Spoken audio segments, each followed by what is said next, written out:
Prêt pour l'impact, c'est la question que je pose chaque jour à une personnalité qui compte dans notre économie. Je reçois aujourd'hui Emmanuel Normand, bonjour. Bonjour. Bienvenue, vous êtes le directeur du développement durable du groupe Saint-Gobain. J'avoue que j'avais oublié que Saint-Gobain a été créé sous Louis XIV, 1665. On va voir quelques chiffres. Aujourd'hui, c'est autour de 162 000 employés dans 80 pays, 46,5 milliards de chiffre d'affaires.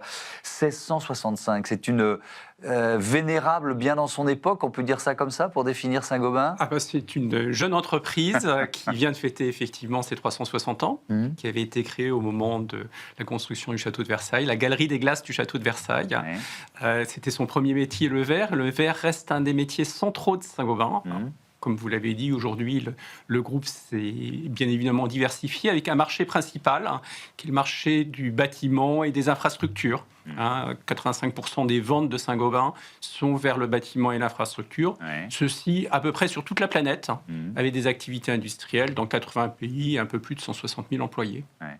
Je crois que vous travaillez chez Saint-Gobain depuis près de 25 ans, c'est ça? Absolument, oui. Depuis quand vous entendez parler de durabilité, de sobriété? Ces mots-là, vous les entendez depuis combien de temps? Le fait même que Saint-Gobain soit une entreprise qui soit aussi âgée et en perpétuelle transformation, j'aurais tendance à dire c'est un signe de durabilité. Au-delà de ça, ce que Saint-Gobain cherche à vendre, c'est de la performance sur le bâtiment. Et typiquement, les problématiques d'efficacité énergétique sont des problématiques de performance.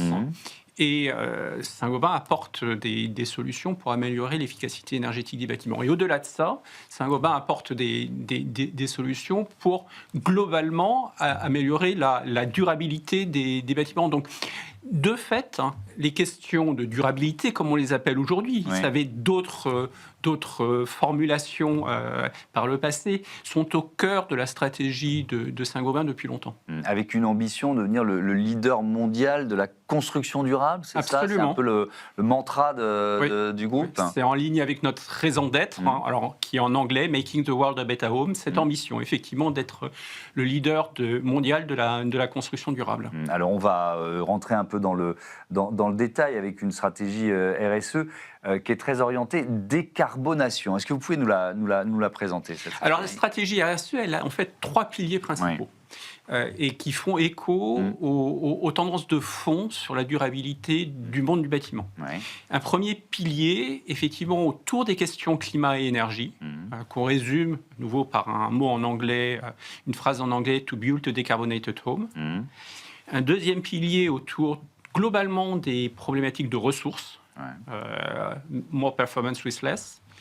Et un troisième pilier, qui est plutôt autour des problématiques de confort, de bien-être, de santé, notamment dans le monde du bâtiment, et être autour d'un better living for all. Et si je prends l'exemple climatique, notre approche, c'est à la fois de maximiser l'impact positif pour nos clients, pour la planète, pour globalement la chaîne de valeur du bâtiment, par les solutions qu'on développe, tout en minimisant notre empreinte, maximize, minimize. C'est vraiment notre approche sur l'ensemble des 3 piliers. Si on rentre un peu dans le détail, il y a des thématiques qui sont très au cœur du quotidien des téléspectateurs et des téléspectatrices qui nous regardent. Par exemple, la question du confort d'été. C'est une question dont on parlait assez peu et qui devient quand même centrale avec, on a encore eu là une vague de chaleur fin mai, quoi, donc de plus en plus tôt dans l'année. Ça veut dire quoi? Ça veut dire que vous avez des solutions, des matériaux que vous adaptez, que vous proposez pour justement améliorer le confort d'été? Alors on a globalement des matériaux pour apporter de la performance à ce qu'on appelle l'enveloppe du bâtiment. Pour l'essentiel, ce que propose Saint-Gobain, ce sont des solutions passives, qui viennent améliorer le bâtiment au travers de l'amélioration de son enveloppe. Donc si on prend les problématiques de carbone, et je vais arriver sur les problématiques de confort d'été, problématiques de carbone, on a grosso modo 3 types de solutions. On a les solutions qui permettent d'améliorer l'efficacité énergétique, donc d'isoler contre le froid, mais aussi d'isoler contre le chaud. Et quand on isole contre le froid, on isole contre le chaud. Deuxième type de solution qui permet de remplacer des matériaux lourds premier chef le béton, par des matériaux dits plus légers, avec des systèmes constructifs plus modernes, qui permettent de significativement réduire l'empreinte carbone ou l'empreinte en ressources. Alors, c'est quoi l'alternative C'est des systèmes avec des poteaux-poutres qui soient en bois, en aluminium, en acier, de la plaque de plâtre, de l'isolation, du verre. Et puis on a aussi des développements dans la chimie de la construction qui permettent d'aider à la décarbonation des matériaux lourds.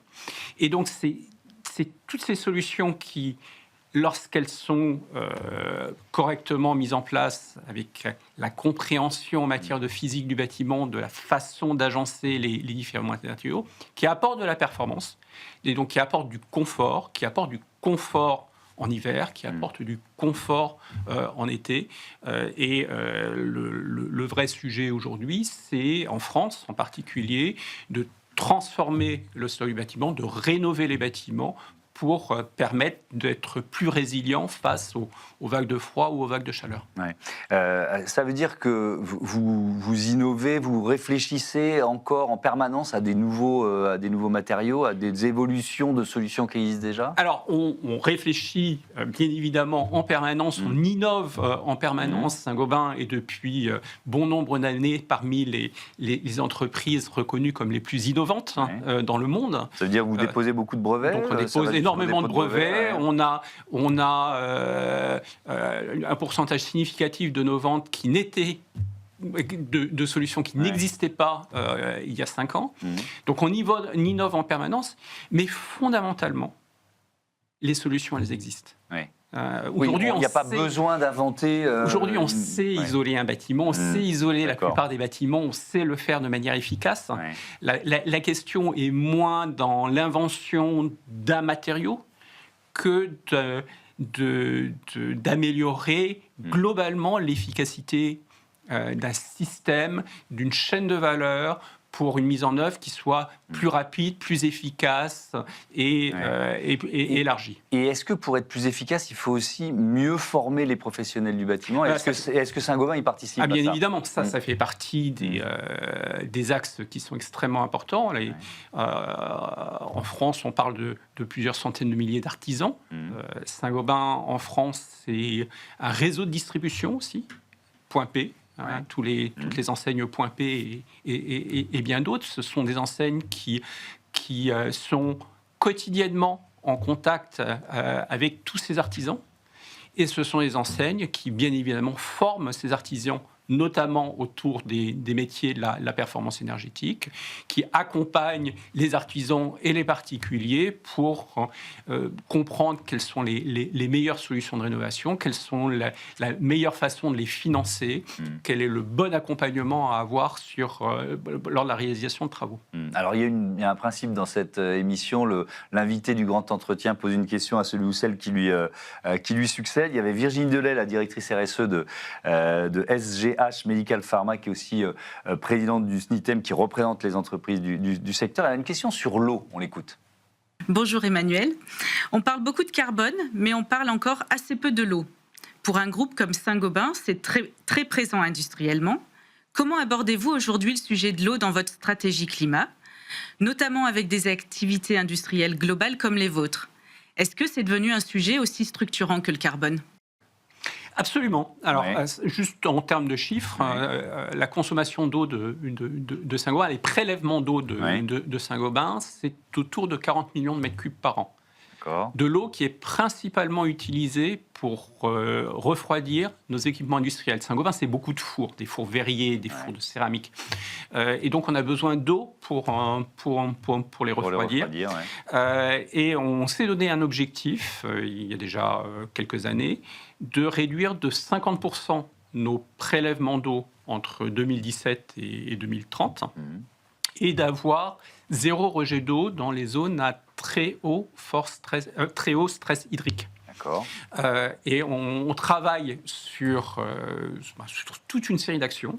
On est absolument en ligne avec notre objectif pour arriver à comprendre mais qu'est-ce que ça veut dire que de réduire les consommations d'eau, donc qu'est-ce que ça veut dire de mettre en circuit fermé. Donc une boucle fermée. Voilà. Ouais. Est-ce qu'on est même capable, pour la plupart de nos procédés, d'imaginer ce que peut être une usine zéro eau Qui n'utiliserait pas d'eau. qui serait complètement fermée en termes de consommation d'eau et qui ne prendrait pas de nouveaux prélèvements dans le milieu. Qui utiliserait de l'eau, mais sans aller en chercher en recondensant toutes les vapeurs, ou alors être sur des prélèvements tout à fait minimaux. Ça, c'est encore un rêve ou vous approchez de cette... On s'approche de ce type de solution sur un certain nombre de nos métiers, oui. Ouais. Et donc, on a dans certaines géographies, notamment les géographies les plus impactées par des problèmes de stress hydrique. Je vais prendre l'Inde, par exemple.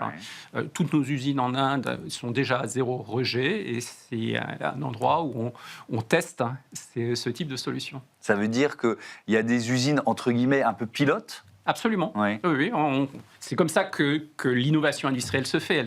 Elle part du laboratoire, puis va vers des usines à petite échelle avant de pouvoir être déployée sur des usines à grande échelle. Et donc ça veut dire que le risque hydrique, on en parle de plus en plus en France parce qu'il y a des arrêtés préfectoraux dans des départements où on ne soupçonnait pas que ça puisse arriver. Hein. Ça veut dire que ce risque hydrique, vous l'avez intégré à la stratégie du groupe depuis longtemps parce que vous êtes présent dans des pays où c'est la réalité. Quoi. Voilà, on l'a intégré. Je vais donner un exemple. 2023, en France, vous vous souvenez que c'était un été assez sec, et il y a effectivement eu des arrêtés préfectoraux pour demander notamment aux gros consommateurs de réduire leur consommation. On a été touché pour un de nos fours verriers en France, qui heureusement, dans les années qui avaient précédé, avait travaillé pour réduire sa consommation, et donc finalement a été exonéré de cette obligation de réduire sa production et sa consommation, parce que le travail avait déjà été fait. Ouais, parce que vous avez pu prouver que vous aviez réduit la consommation d'eau. On a parlé carbone, on a parlé eau. Finalement, c'est relativement facile à mesurer. La biodiversité, c'est plus complexe. Alors, comment vous mesurez votre impact en matière de biodiversité pour pouvoir ensuite le réduire ? Alors, quand on regarde les questions de biodiversité, chez Saint-Gobain, ça veut dire quoi ? Principalement, on est consommateur d'un certain nombre de ressources. Ouais. C'est le sable et c'est le gypse au premier chef. Alors, pour produire ces ressources, Saint-Gobain détient un certain nombre de carrières. On a un peu plus d'une centaine de carrières dans le monde, et puis on a bien évidemment des fournisseurs. Alors ça veut dire quoi de travailler à la biodiversité ? D'abord, c'est de réduire la consommation de ces ressources. Donc tout ce qui tourne autour du développement de l'économie circulaire, et notamment du recyclage, avec des matériaux, le verre, le gypse, qui sont facilement recyclables, et donc avec des objectifs que l'on a d'accroissement du taux de contenu en verre recyclé ou en gypse recyclé dans les produits que l'on fabrique. Et après, c'est la manière dont on gère nos carrières, avec des plans de gestion de la biodiversité. On a à nouveau un acronyme anglais, je suis désolé, on appelle des BIMAP, des Biodiversity Management Action Plan, où on va regarder l'état initial, on va regarder l'évolution de la biodiversité en cours d'exploitation et la façon dont on doit réhabiliter les sites en fin d'exploitation. Et ça, partout sur la planète, partout où on a des carrières. Et de plus en plus, on est en train de travailler avec nos fournisseurs pour s'assurer que nos fournisseurs adoptent également des plans de gestion de la biodiversité. Ouais. Parce que, je reviens à la question initiale, elle est difficile à mesurer. Enfin, il n'y a pas un indicateur universel. Non, il n'y a pas un indicateur universel. C'est territorialement qu'on peut le faire. Mais dans notre cas, c'est plutôt des indicateurs indirects. Oui, c'est ça. Voilà. Donc, moi, ce qui m'importe, c'est de m'assurer que j'ai des plans de gestion de la biodiversité sur tous mes sites. Je vais aller regarder le taux d'artificialisation de nos sites industriels.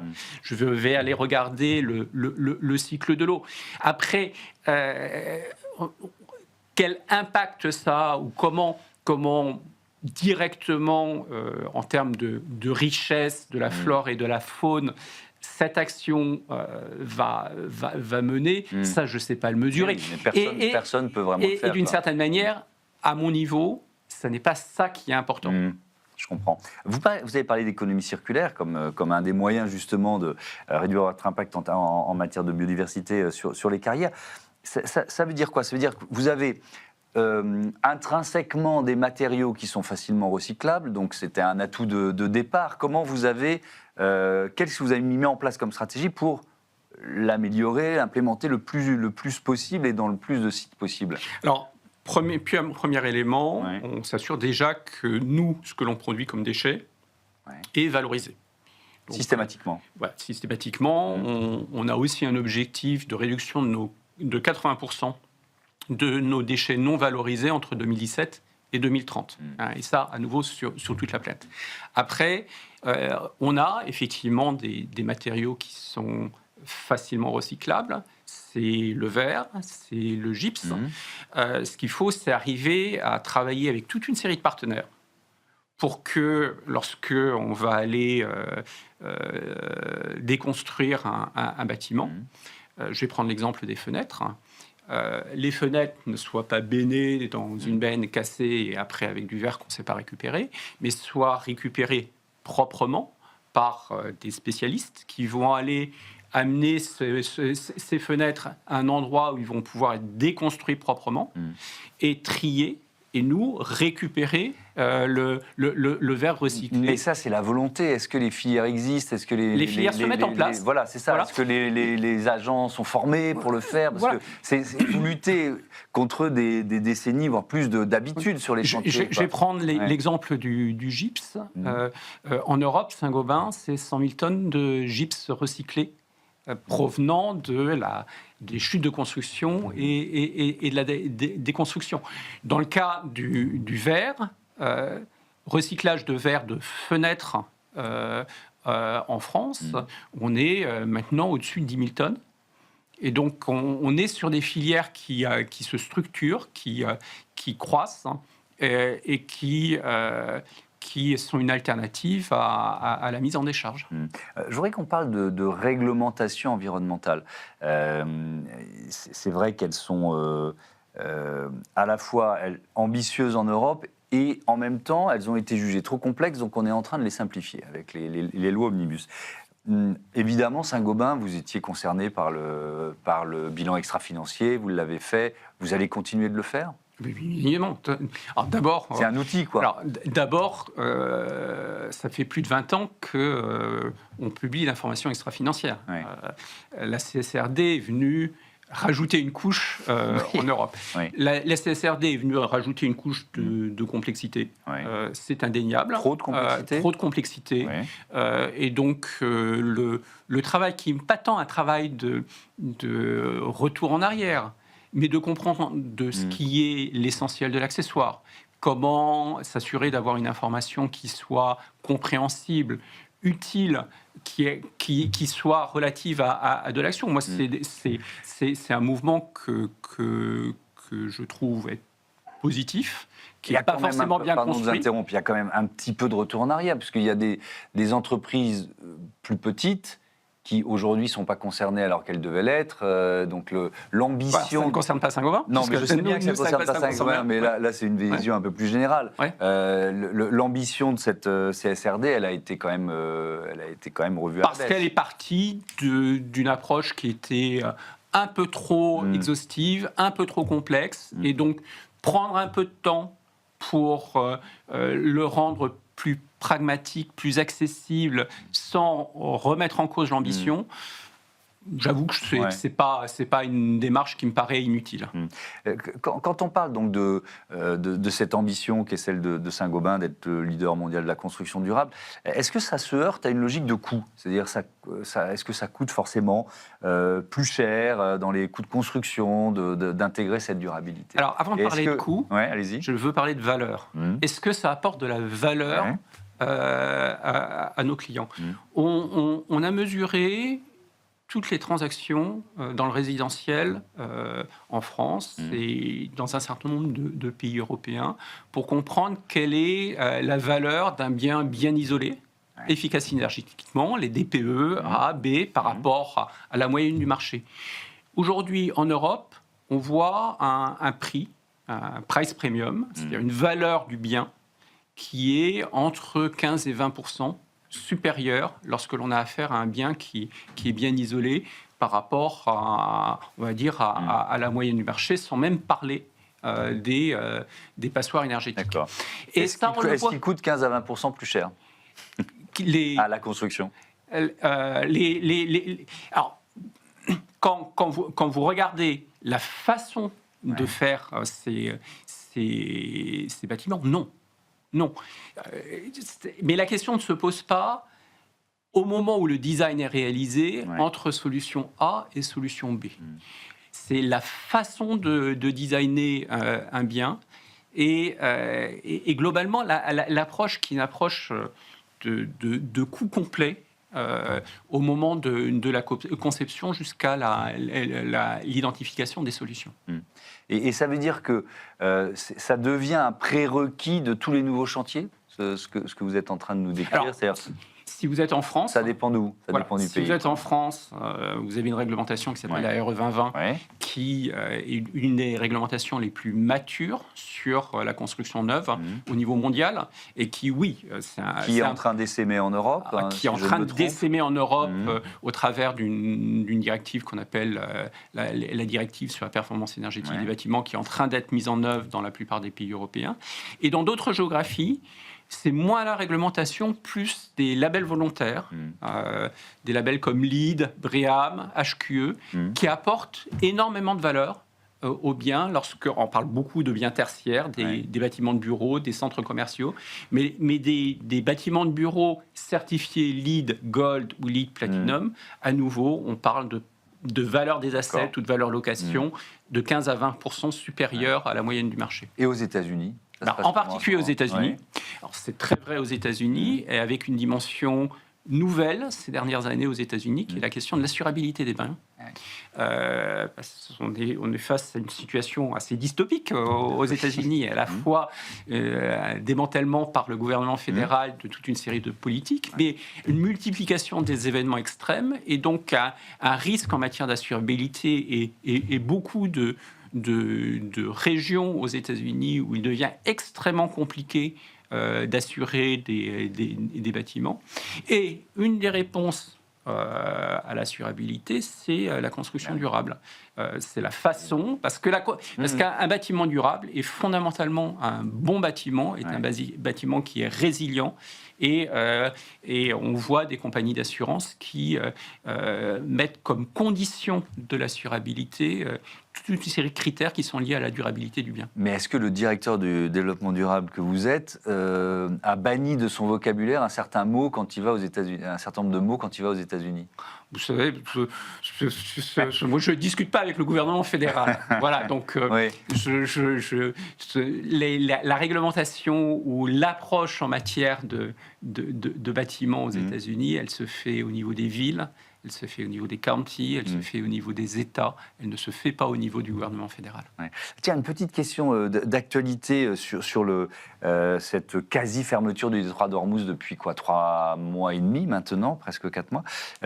Quelles conséquences sur votre activité? Est-ce qu'elle est dépendante d'une partie des matériaux qui transitent ou qui transitaient par le détroit d'Ormuz? Alors, Saint-Gobain est une entreprise qui consomme de l'énergie. Ben oui. Voilà, pour produire du verre, vous avez besoin d'énergie, et notamment du gaz naturel. Ouais. Et donc, bien évidemment, la fermeture du détroit d'Ormuz a un impact sur les prix énergétiques.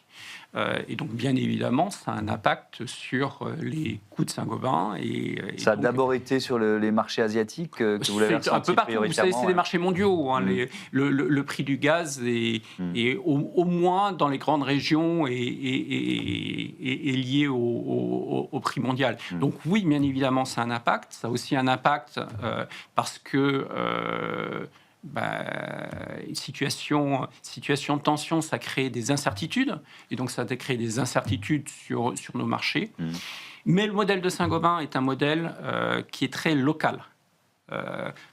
L'essentiel de ce que l'on consomme est produit localement. L'essentiel de ce que l'on vend est vendu localement. Donc c'est un élément de résilience dans ce contexte géopolitique qui, bien évidemment, est perturbant. Ouais. Merci beaucoup. Merci Emmanuel Normand. Je vous dis à très bientôt sur Be Smart for Change. On passe tout de suite à notre rubrique consacrée aux startups, c'est Smart Ideas.